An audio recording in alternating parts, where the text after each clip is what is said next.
Herkese merhaba arkadaşlar, kanalımıza hoş geldiniz. Afra Saraçoğlu'dan set pozu.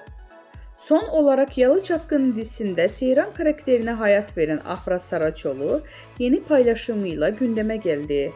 Yalı Çapkını dizisinde 3 sezon boyunca Seyran karakterine hayat veren Afra Saraçoğlu oyunculuk performansıyla yanı sıra sosyal medya paylaşımlarıyla da adından söz ettiriyor. Öte yandan dizinin bitmesinin ardından dinleneceğini söyleyen Afra Saraçoğlu imaj değiştirmişti.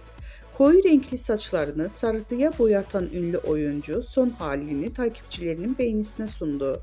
Bizden bu kadar arkadaşlar. Videoların devamını gelmesini istiyorsanız da kanalımıza abone olmayı unutmayalım. Hoşça kalın.